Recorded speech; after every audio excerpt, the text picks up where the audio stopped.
Good evening, everybody. Welcome to the Liverpool FC post-match reaction show for FTB Sports. I am Stitches, as always, and I'm joined by a delectable selection of guests tonight.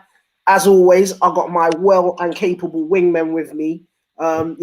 Here we're gentlemen, so we'll start with the lady of the show, Queen B, aka Anfield correspondent. We've got Patto with us, and she's got a smile from ear to ear tonight. How are you, Patto? How are you feeling tonight? Absolutely relieved. Yes, most definitely. Relief is one of the words that I would use tonight, but I'm jubilating. And without further ado, Stoney B, let me come straight to you, my brother. How are you feeling tonight? How are you? I'm fine, thank you very much. Similar to Patto, extremely happy. Can't wait for the show to get underway. But yeah, definitely relieved. We got the 3 points, so we're in a good place. We're in a good place. Happy days. And before we go any further, we like to bring the best to the table. You know what I'm saying? Not just anyone gets on this show, only top quality. You understand? And that's why tonight I'm proud to introduce you to Rhian Brewster, who is the father of Rhian Brewster, former LFC starlet, who's now a record signing for Sheffield United, who were the opposition tonight. Rhian, welcome to the show, my friend. How are you? Yeah, not too bad, Stitches, not too bad. Mixed emotions tonight, but the others, glad we've got the 3 points. Yeah, absolutely. And Rhian's joining us today to review the show. And, we're going to talk about, some things. We're going to talk about Rhian at Sheffield United as well.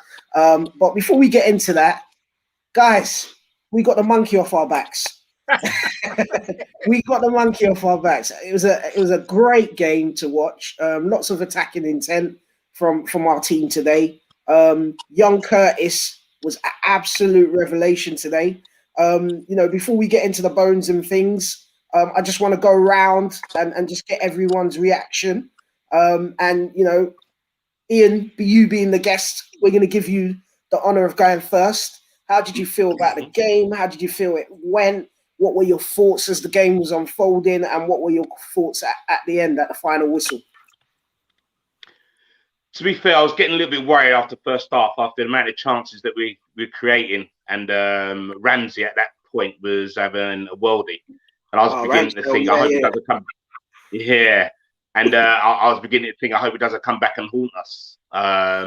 There was a chance when to me, just pulled the trigger and he went to square it. I thought, what are you doing? I was getting a bit worried. But listen, in the end, the class shone. It's only a matter of time. And it was at the young Curtis got the first goal. I actually think in the last few weeks he's been our best midfielder, to be honest with you. I actually feel sorry for him sometimes when he gets taken off, when I don't think he should be taken off. Talking to other people, maybe it's a case of, Klopp he's sort of like looking at his workload. But look, when you're young, you're like that, you're winning, you don't worry about workload, you just keep playing. And he plays with a smile on his face.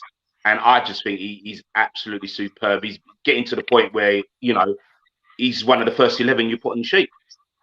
He's that important at the moment. That's how well I think he's playing. I think rightly so, he got man in the match. Yes, when you look at the stats, we could have scored a lot more. But at the end of the day, like you say, we've got the monkey off our back. Right now, it's not about performance, it's about results. When you're looking at the teams around us, I'll take a scruffy for the next 2 or 3 games, scruffy 1-0, so long as we get the 3 points right now. Yeah.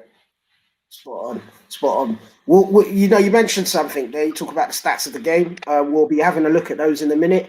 But before we do that, Patto, what were your thoughts? How did you feel? What are your views on the game? Yeah, similar to Mr. Brewster there. And I actually was worried when Jones was taken off, because I've been saying that's when we've been conceding goals, when he's been taken off.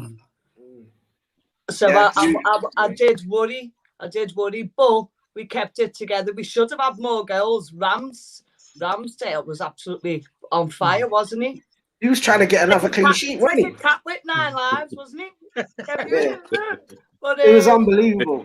Yeah, only for him, I think we could have gone at least 4-0 up, today, definitely.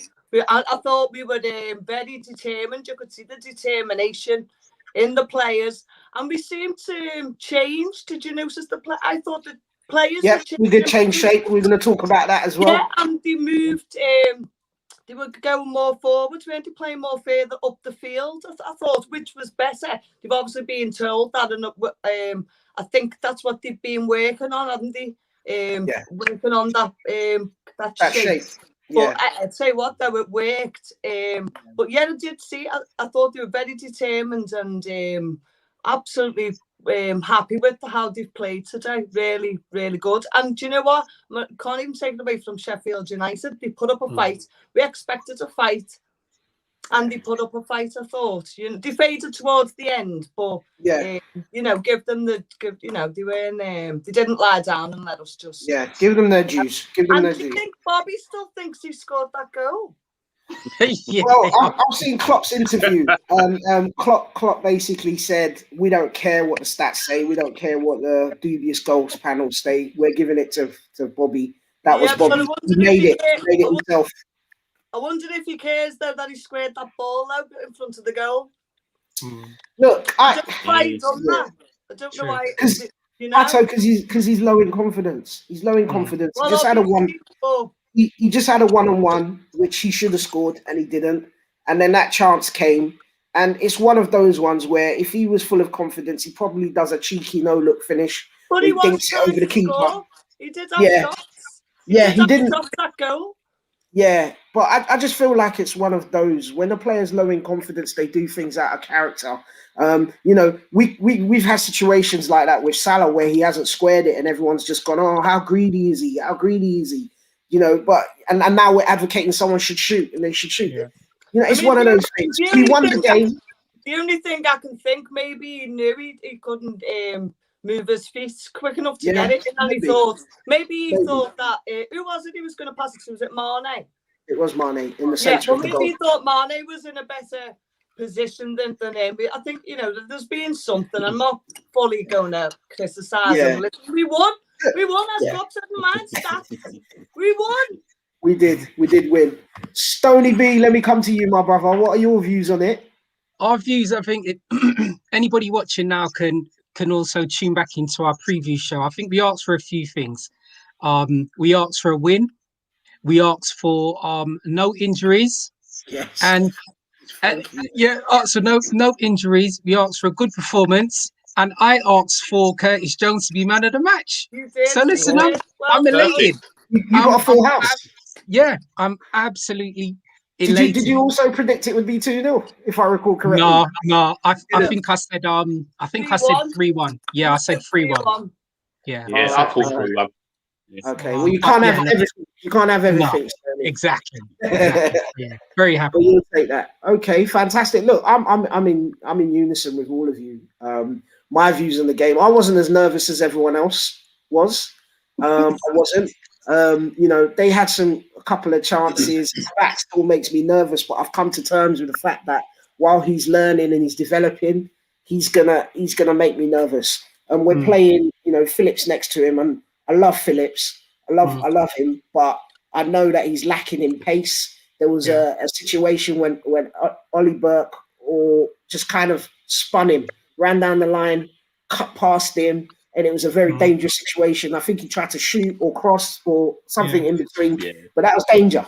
And that for me, that's what I've seen of Phillips. He does a lot of good things, and his passing is actually better than most people think. But it's just there's critical situations. Like if we went back to the Everton game, the way he got spun by Richarlison, that led to the penalty. It's those kind of situations that make me a bit nervous. But needs must. I'll tell you what really excited me during the game. A couple of things, apart from the fact that we won, is the change of shape. And we mentioned about that. We actually went to 2 holding midfielders and 3 in front. Remember I said? One striker. And I did say that. For me, that was when the game changed. Yeah. That's when the game changed, because it seemed like Sheffield United weren't ready for it and they didn't know how to handle it. We was just peppering them with chance after chance after chance. I'm in a WhatsApp group with some friends and football friends, and there was comments like, "Oh God, it's going to be another one of them days." We're going to have loads of chances, and then they're going to go down the other end and score. But I was confident throughout that we were going to find a way through. We were going to get that breakthrough.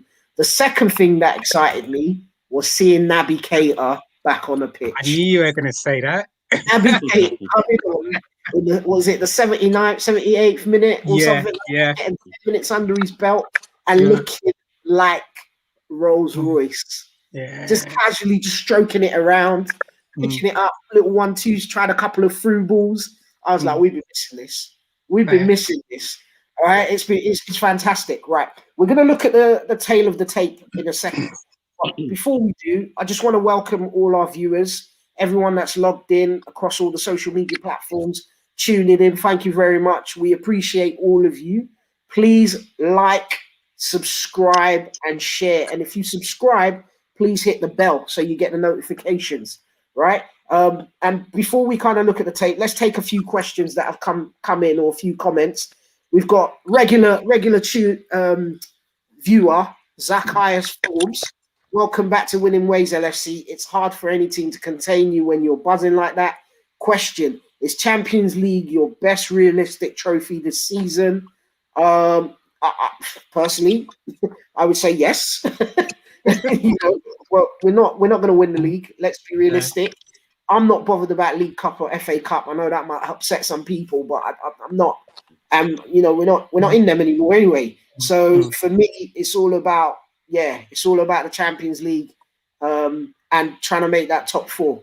Those are my views. The panel, are you guys the same? Can I come to you, Patto? What are your thoughts on that question? Well, I'm in total agreement with you, aren't I, about Champions League? Yeah, that's what we're going to do. That's what we're still in it, and while we're still in it, we'll still always fight for it. Absolutely. Stoney, what are your thoughts? Yeah, same thing. I can only extend on what you were saying as well, and obviously what Patto said. Really good question as well from Zacchaeus Forbes, so we appreciate that. Thank you. So yeah, we're really in one cup. We're not delusional here. We're in one cup, and we're going for the Champions League. It's as simple as Man City got quite a few points in front of us, so we'll just continue playing and picking up the points we can in the league. But yeah, realistic trophy, Champions League, and we'll look forward to our next game against RB Leipzig. Fantastic. Ian, what do you think? Zacchaeus, just going on from what you guys said, 100%. Zacchaeus, Champions League is our best realistic trophy to get this season. As we said, we're at the other cups. Like Patto said, once we're in this, we're going to go for it. We are European royalty at the end of the day. So we've won it 6 times. Come on. That's where we feel more at home. And I actually think it's a welcome distraction from the league. But yes, we've got to get, whatever happens, we've got to get in the top 4 by the end of the season. I think it'll be a disaster if we don't. Yeah, personally, I'm confident of that.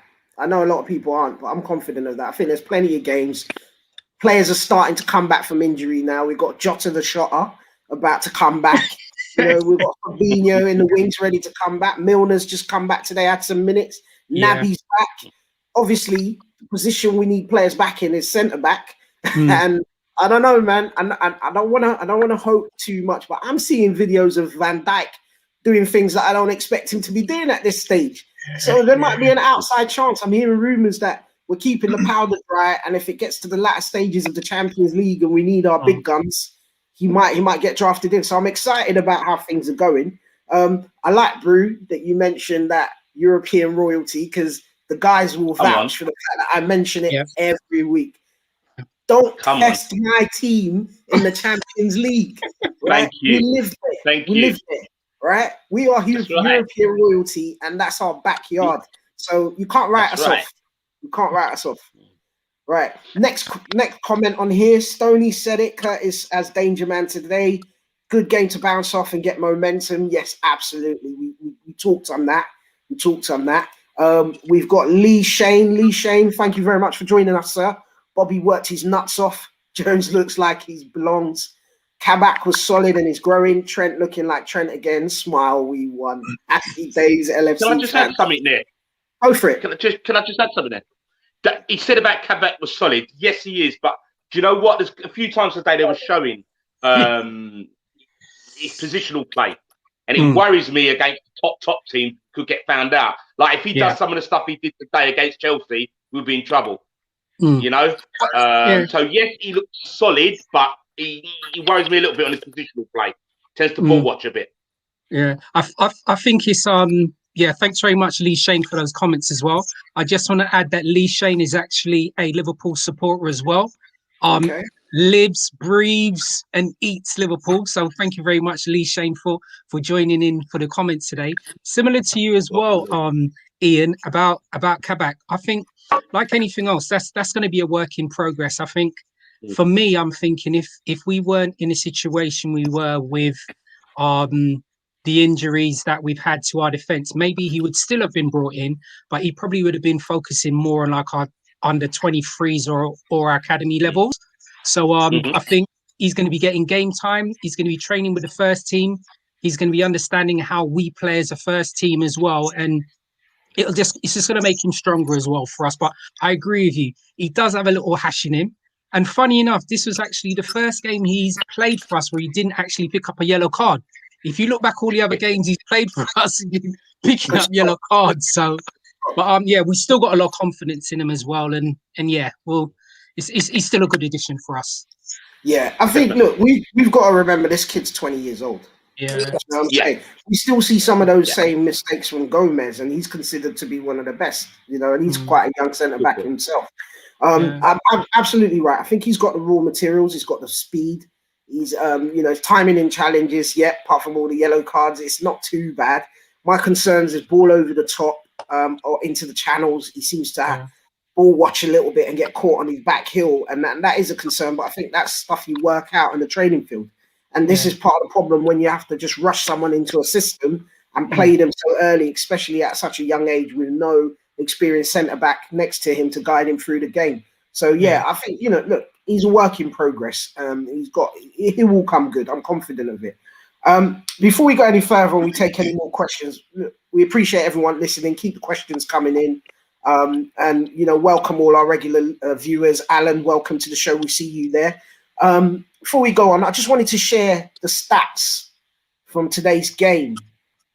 I don't know if you guys can see it, if it's big enough. Yeah, probably see it up for you guys next time. So we had almost 70% possession, 8 shots to 2 on target, and 16 shots in total, 8 on target.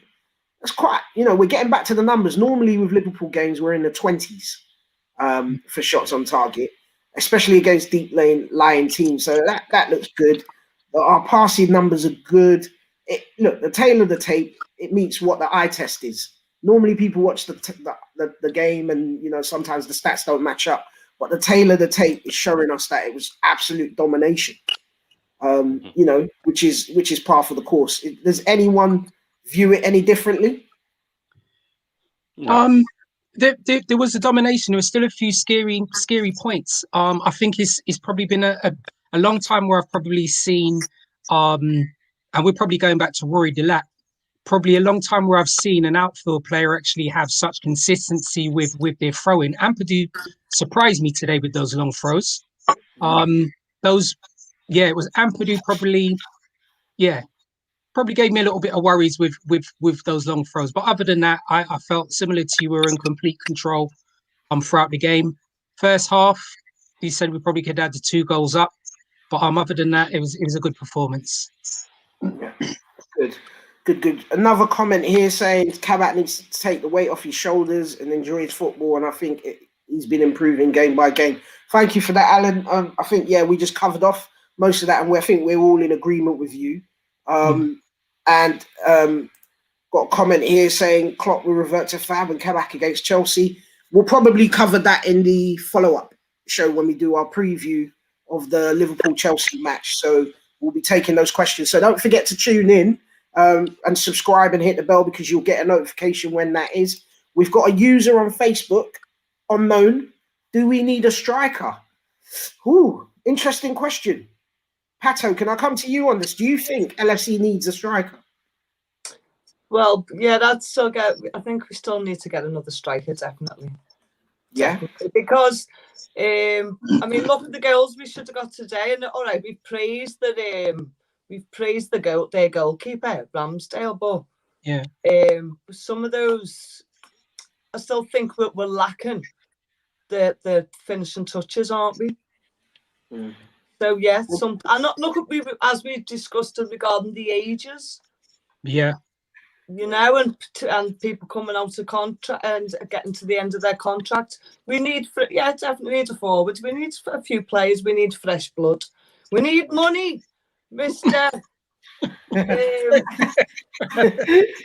FSG, give us some money. Yeah, FSG. Brew, Mr. Henry, send the check. Yeah, but there's a few of them, isn't he? He's not just John Henry, is it?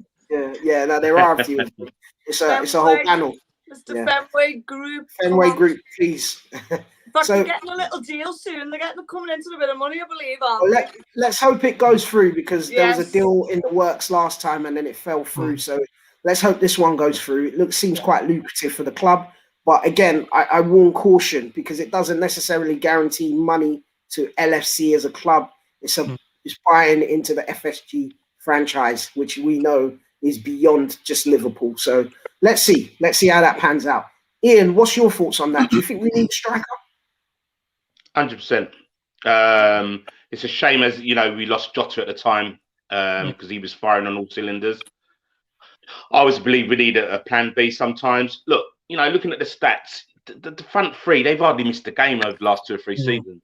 Yeah. And because of that, we've hit the heights that we have. But when they haven't been firing, then we're starting to see, well, actually, we need some reserve. You know, when Jota came in and started and hit the ground running, everyone said, oh, hold on a minute, we can start leaving Firmino out now, which would have been unheard of before, you know? So I do feel we need a striker of good quality. I believe that we need someone to be able to test the front three. And to me, obviously, Jota's come in and done that. We need someone of that ilk, that level, so we can rest the front three at times. To be able to say, look, we've got a plan B. We don't always have to do that like we did today, changing it to 4-2-3-1, changing it around. At times, I think Liverpool being found out. Yes, we could talk about the injuries as much as we want, but at times I do feel we've been found out. But we definitely need a striker. Definitely. Fair enough. Stoney, what are your thoughts on that?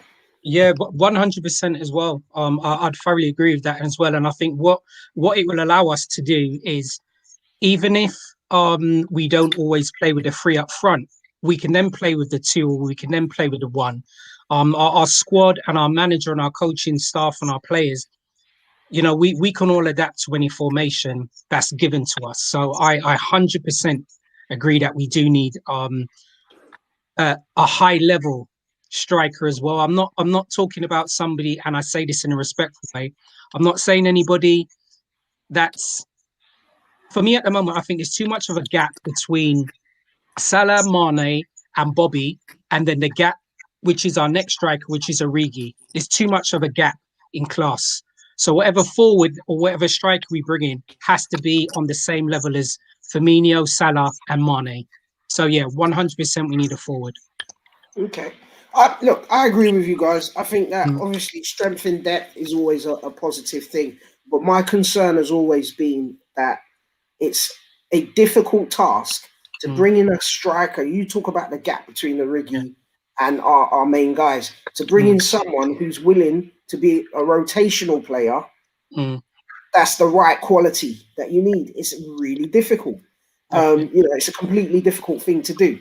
But look, I want to take a different tact now. Obviously, we've got Rhian Brewster on the show, and he's the father of Rhian Brewster, who we did have as a striker, and we let him go earlier on this season, and he's gone to Sheffield United. You know, Ian, we just want to take this little segment to, you know, hear your thoughts on that move materializing. What were your feelings about that? You know, as the move was materializing, and now that the move has materialized, what your views are? Because I mean, I was watching the game today, and you're right, as you said, we need that, you know, someone else that can come in and do something a bit different. And I felt to a certain extent that was Rhian's path for us before he moved on. But then I was watching the game today, and I was watching Sheffield United looking toothless. And then they panned out, and they panned to this picture of Rhian sitting there. And, you know, it's I think that's is that Sharp next to him? I don't know who that is. But they're That's holding Fleck. their hands in his. That's Fleck. Yeah, Fleck. Fleck. Yeah. Well, yeah, that's Yeah, Fleck. Fleck. Fleck, And yeah. then Yeah, you've got, he's just been substituted. yeah, and then you've got Rhian sitting there, and I thought he was going to get a game today. I mean, at half time, he was warming up really hard. I thought the manager's going to make a change. He's going to bring Rhian on, but it didn't materialise. So, Brew, just kind of talk us through, your feelings and all of those things that I've just said, if you don't mind. Right. That picture, funny enough, I took a picture of that myself. That just about sums his career up right now, to believe it, to put it straight. Look, when I was listening to the commentator, I couldn't believe what he said. He turned around and they were talking about how Rhian's like the record signing. He doesn't look like he's getting on X, Y, and Z. And then one of the commentators had the audacity to turn around and say, well, he doesn't look interested. And I'm thinking, well, what are you expecting him to be doing? The team's losing 2-0. You want him to be jumping up and down, having a dance? What? I don't know what he expected Rhian to be doing at that precise moment. But, hey, it is what it is. Now, with regards to the move itself, pre-season, for the last 2 years on the run, Rhian's been a top goal scorer in pre-season.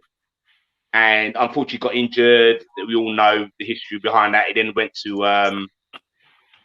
to Swansea, did really well and so forth. Was it 10 in 13 games that he got, or something like that? He scored, I think, 11 in 22. 11 in 20, okay, yeah. Yeah, 11 in 22. That was including the playoffs as well. Okay. Now, did this pre-season when he scored the goals, and I thought, wow, okay.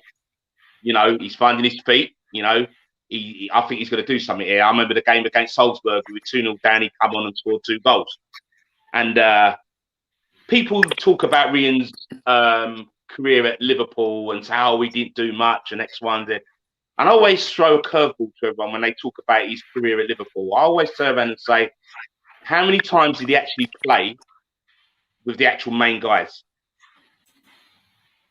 Yeah. He didn't. He didn't. Yeah. At the time they were playing, that's when they were playing some of the under-23s in the cup games. And I remember he made his debut against MK Dons. He's playing up front. He had Elliott one side, he had Jones the other. And he never actually played with your Mané, Salas, or Firminos. Yeah? And the one time he did do that in pre-season, look how hot he looked. So when that materialised, I thought, okay, this is going to be his time this year. Now, I was as shocked as anybody when he moved. I don't know the ins and outs of it. I wasn't as close to it as I was when Rhian first went to Liverpool. So on this particular one, I'm not too au fait what was said in the room. From a personal perspective, I always felt Rhian's choices for me would have been, you've done well in the Championship for 6 months. It's one of two things. After that loan spell, you go back to Liverpool and see what Klopp's got to say. Is he saying, look, you're still part of my plans. You'll be playing X amount of games, or this is what I'll be looking for you to do, X, Y, Z. Or did he say to him, you're not in my plans? I really don't know. But one thing, unless Klopp or Liverpool per se said to me, I haven't got a future there's no way in hell in chance would I have left Liverpool. Yeah? And because at the end of the day, you could have easily gone and for another loan move. Remember, he signed a 5-year contract at the age of 18. He's only 20. He still had years on his contract. Yeah. So he's decided to leave. Now, like I said, I'm not au fait with what was said. Now, unless from personal perspective, unless Klopp turned and said, listen, son, you're not in my plans, you're better off leaving. I don't know why I'm going to go. Because and it wouldn't seem he's never kicked a ball in anger. Sorry? Yeah. And I was going to say, to me, it didn't seem that it was that case. And the reason I say that is because, by all accounts, they've put a buyback clause in. So that tells me that they didn't want to get rid of you. That tells me that makes me feel like it's something that he's pushed for, or his team of people around him have pushed for, because Liverpool wouldn't put a clause in if they didn't want you, right? Unless. But this is what happened to those stitches, This is what I'm saying about, unfortunately, I wasn't as close this time round as I was before in his development. Like you say, was it his people? I don't know. I can't come on here and say it's 100% that. I don't know per se. But you know something's not right. Yeah? Because he could have easily gone for another loan. He could have gone back. I'm sure he could have gone back to Swansea. He could have gone for another loan deal. He could have gone for another loan deal in the Premiership. Yeah? Yeah. But at the end of the day, for me, I'm looking at it from, you know, from obviously a father's perspective, a footballing knowledge and that. And I think to myself, I'm getting up every day and I'm going to train with the likes of Firmino, Bobby, Mane, learning. Yeah.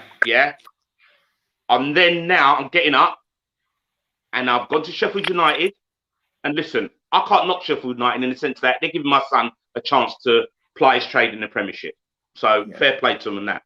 However, bearing in mind he's not kicked a ball in anger in the Premiership, it was a bold move to go to a club like Sheffield United, who for me, the way Rhian plays, I just could not see, personally, the logic in that move. I just could not see it. I could not see what they were going to do for him. There was talk in the papers about Chris Wilder had a dossier that he was going to show Liverpool. And, well, where's this dossier? Because I can't see it. I can't see what they're doing. You know, what confidence are they giving him right now? You know, they played, was it Bristol City the other day? They give the kid 70 minutes. The kid ain't scored a goal. Darren Bent, even on TalkSport, turned around and said, look, you spent all this money on this kid. Give the kid some confidence. Say to him, next 10 games you're playing. That's it. So every time he must get on that field now, he must feel he's got to do so much in order to prove a point. And I think to myself, and that picture absolutely summed it up. I looked at it and I was like, look at that. He's a shadow of what I know. Yeah. You know, so as I said, him going there, not down to me. I could tell you now, anything to do with me, he would have gone in a month of Sundays. Not even close. Yeah. It's sad. It's sad to see. It's sad to see because you touch on a couple of things there, and Patto and Stoney, I'll bring you guys in a minute for you guys to share your views. But we've had conversations, Ian, and I always felt that I understand the drive for young players to want to get game time. It's really important for their development, right? But there's ways that could have been done. Because for me, and I don't want to disrespect Sheffield United, but coming to train with Mane, Firmino, and Salah every day, and Thiago, players of that ilk, right? You spend the majority of your time on a training field. The match is just kind of like it's the end product of all of that work. So the majority of your development is done off of the screen where the public don't see. Yeah. And to be working with that caliber of people, the caliber of coaches we have at Liverpool, Klopp, people like that, and you gave all of that up to go to Sheffield United, with all due respect to their manager, to go and work with him and work with those players. Like, I don't want to disrespect them, but it didn't make no sense to me. And testament to being patient is you look at people like Phil Foden. Like, he probably could have got a move. Brilliant. And look at his career. Patience, just a little bit. Patience, pace. That's my view. So I was a little bit upset about that move. I was baffled by it myself. And also, I agree with you. In terms of style of play, I didn't think Sheffield United was the right place for him to go to. I just didn't think they played progressively enough to bring a striker of his qualities into the game or create chances for a striker of his quality. He's always going to be feeding on scraps or chasing balls over his shoulder and these kind of things. And I just feel like there's so many things that didn't make sense in that move. Yeah. For me, Stitches, yeah. That's setting back 2 years. That's my personal opinion. It's setting back 2 years. He's now, this is what I've said to my friends, right? He's now got 2 years now where he's got to prove himself because they're going to go down. We all know. It's pretty obvious, right? Yeah. He's got to score, in my opinion, minimum 20 goals next season. Yeah. And the sad thing is, even if he does smash it in the Championship, what are people going to say? Oh, he's found his level. That's all you're going to get. So he's in a no-win situation. If he does well, people are going to say he's found his level. So not only has he got to score, to me, a minimum of 20 goals, they've got to come back up, right? Because if they don't, that's another season in the Championship, right? Really? He's going to be 22 now, come on 23, yeah? So let's say he scores 20 goals and they come back up. Right, let's start again. He's now got to do well in the Premiership. because the last sort of like forward that did that, and fair play to him, has proved his doubters wrong, is the one from Leeds, Bamford. Yeah. When he went back and everyone was like, "Oh, he's a championship player. Can he do it?" Right, fair play to him. He's done it. He's now cemented himself in a sense that if Leeds ever let him go, another Premiership side would still come in for him. Do you get what I mean? Yeah, Rhian's at the stage now. He's going to go back. He's going to go back to the Championship, and I'm telling you, they need to come straight back. If they're not, right, he's going to be in the Championship, scoring goals, whatever. Then they say spend another year. After a while, people are overtaking. You know, people are moving on.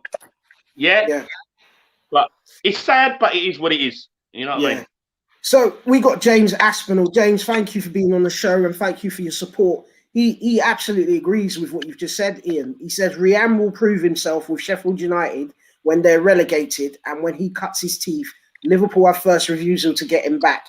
Keep the faith, Rhian. You never walk alone. That's what I love about our fan base. Look at that. He's not even kicking the ball for us, and the love is still there. Appreciate that. Big up yourself, James Aspinall. Look, I want to bring the rest of the panel in. You guys have been way too quiet. No. Right, let's take a pause there. Sorry. So, what are your views? Have you got anything you want to share in terms of the conversation as it's gone on and your thoughts on it? Yeah, I think I was really surprised he didn't play. Like I said, that he didn't play, but I am surprised he left our club. And he won't get looked after in Sheffield the way he did here.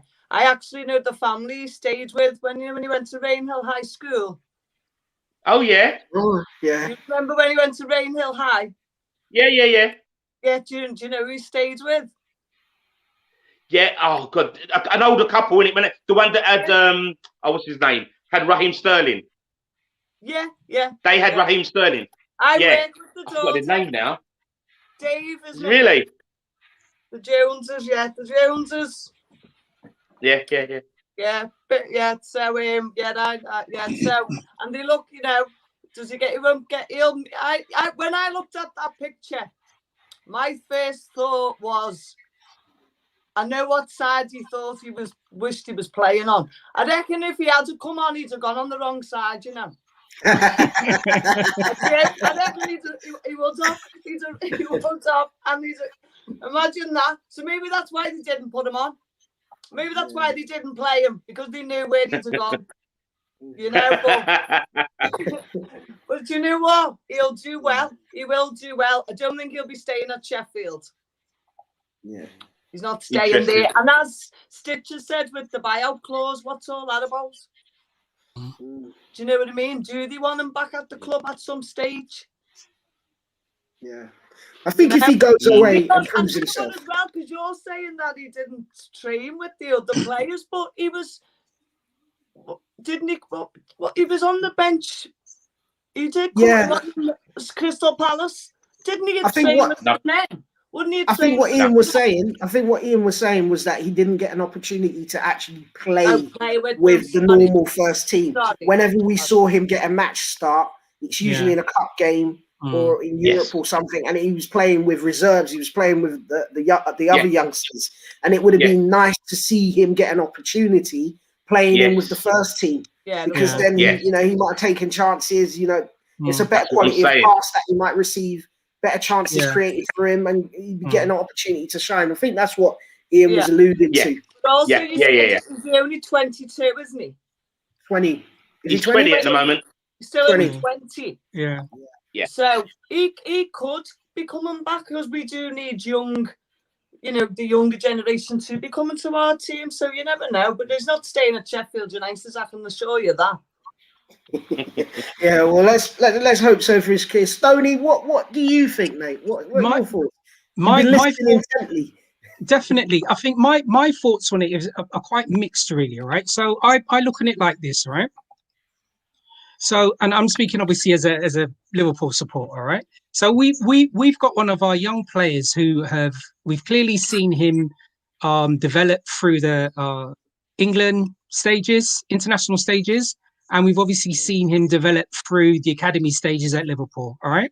So there's a lot of investment that's been made in a young, talented player. All right. A young, talented player who had actually signed a long-term contract. All right. Now, there's just a few players. I know that they probably had different stages of development, whether some are more advanced or some behind, right? I'm just going to throw some names out here, right? I know one of the players I'm going to speak about is at a completely different club, all right?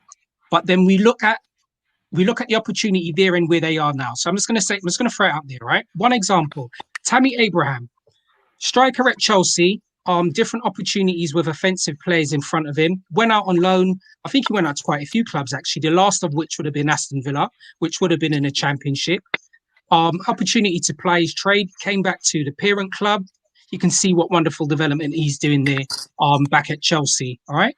At the moment, we've got, who have we got out? We got Ojo out on loan. We got Harry Wilson out on loan. Yeah. We got Harvey Elliott out on loan. And I know the player's older, but we've also got Marco Grujic out on loan as well, right? So the thing that I was scratching my head about is we got a young player who signed a long-term loan. He probably, I mean, long-term contract. He probably could have gone out on loan again after what he did at Swansea. Because let's be clear, right? He went to Swansea and he didn't have to prove anything to anybody, right? He went down there and he lit up everything Swansea needed to do there, all right? And it was just by chance that Swansea weren't in a position to obviously make the playoffs and actually get promoted to the Premiership. So, I mean, his goal-scoring record down there, exceptional.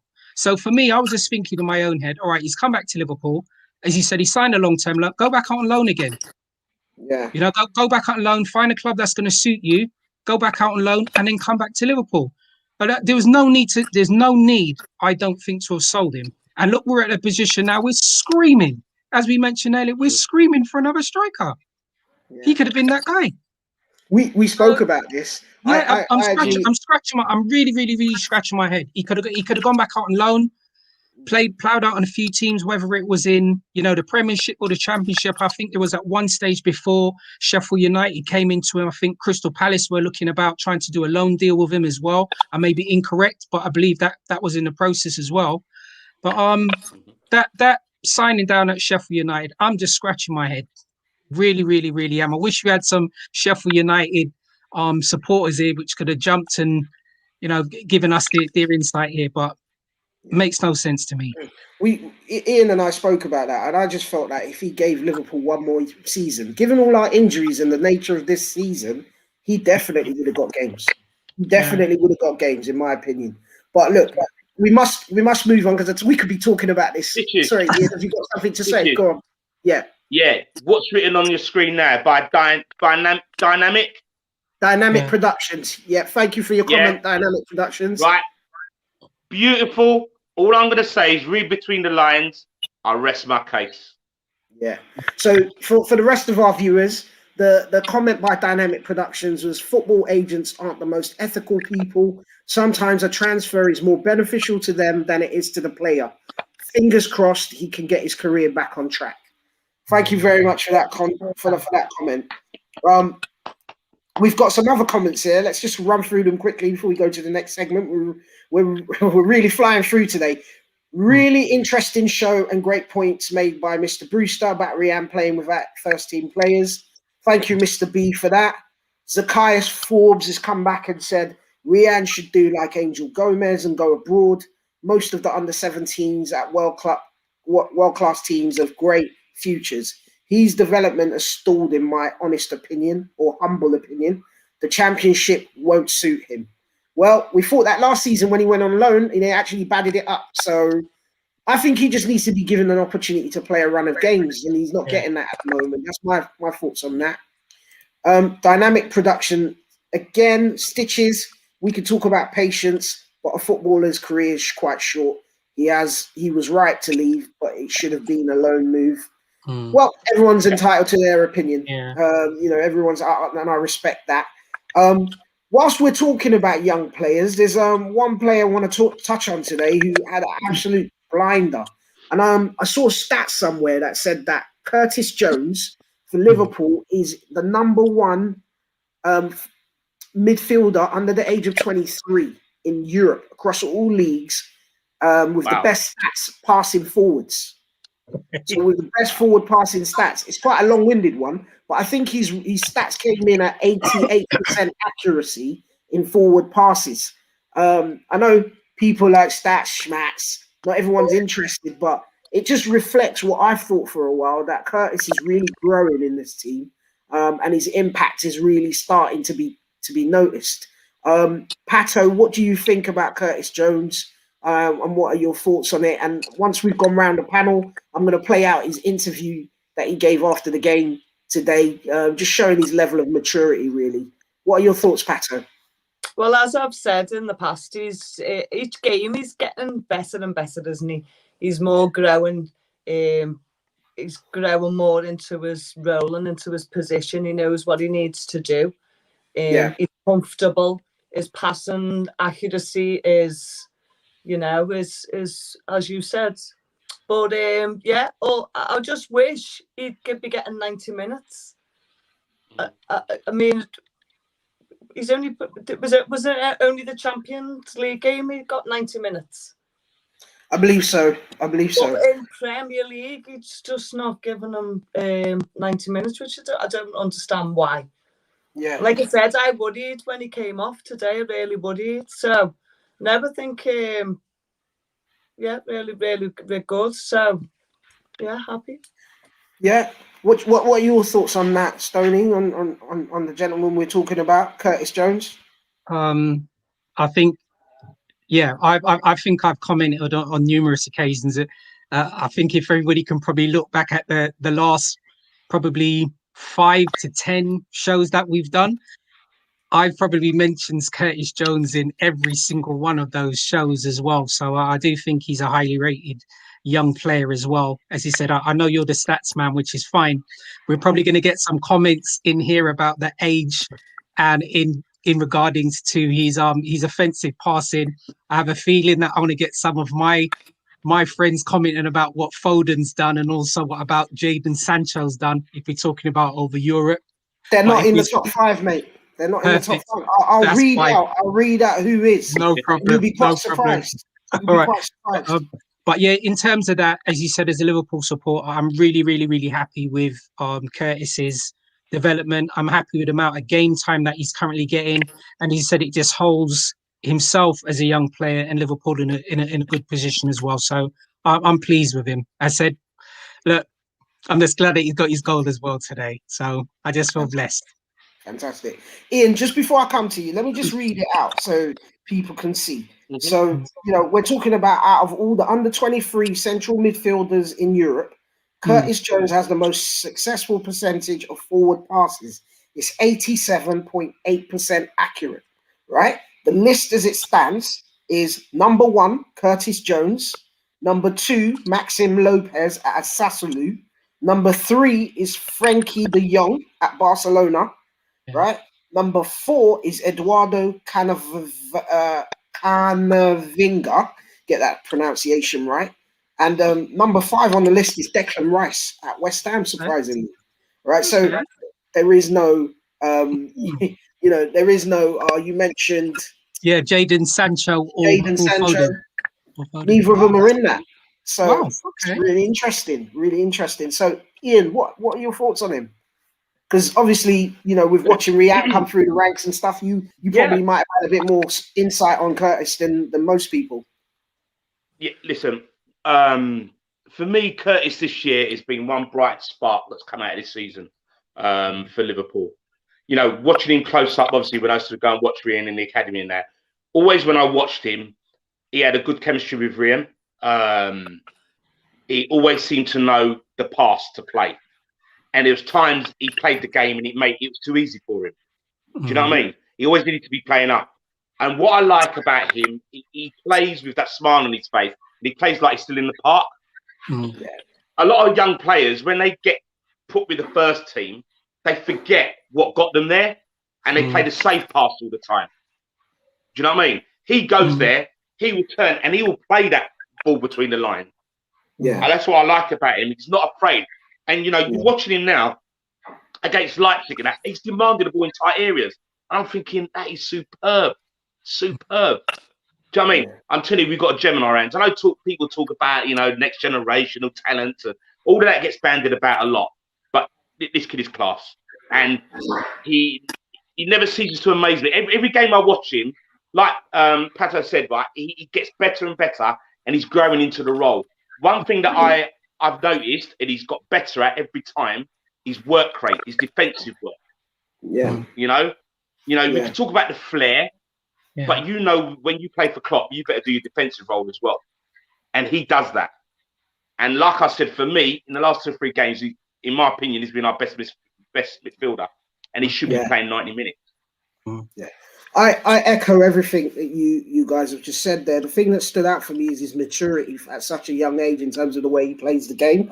And I know Patto and Stoney have concerns about him getting subbed off, but my personal views, I've noticed that later in the games he's a little bit more tired, and perhaps he's not doing the defensive duty as well as he should, and that might be why Klopp takes him off more times than not because of his quality, but maybe because he's starting to look tired. Because it takes a while to be able to play games back to back at that level as a youngster. And if you look at Phil Foden at Man City, he's been managed in a similar way. And for him to get to the level that he's at now. So I think we just have to trust in the system. He definitely is part of the plans. You could see that by the continued selection of him and the fact that he gets these opportunities. And if he keeps having performances like he has tonight, he'll make himself undroppable. Do you know? He'll make himself one of the first names on the starting sheet. And that's all fantastic for him. Right, I'm going to attempt to play out his interview here that he did today. Let's see if this works out. Curtis, well done. Second Premier League goal, first this season. Did it come at the opportune moment, just before that could get nervy for you? Yeah, I think it's been a difficult time, for myself and the rest of the team. But I'm happy that I got on the score sheet, and I'd like to take this time to say that this goal is for Ali's dad, actually. So may rest in peace, and if Ali sees this is for you, bro. Well said, mate. Well said. How tough's it been for the club, around the club? He's a strong lad. It's a big part of the team, of course. So he's not here today, but we miss him for sure. And I'd like to take this time, as I said, to dedicate my goal to him and his dad and the rest of his family. For you personally, do you feel a bit more responsibility to get the goals? Like, it's 0-0 at half time. You're a first team player now, not a kid coming in. So it can't just be down to Mo Salah, it can't just be down to Sadio Mane. Yeah, of course. I've always said, that I'm a player that likes to assist, score goals. So I think the time's right now. A little anxious moment when it was checked. Like Trent just saved you, hooked it back in time. A little bit, yeah. But all in all, it was a good team performance. I'm happy that we came away with the 3 points and we go again. How important is it that it's a turning point during the bad run? There have been good performances. You look at Tottenham, West Ham, but this time, how important is it that you back it up? As you said, then I've had good games, but we haven't scored as many goals we'd like. But and today was a good example of putting it all together. It was a good performance, and I'm happy that I'm scored, and I'm happy for Bobby and the rest of the team. Well done. Well played tonight. Thank you.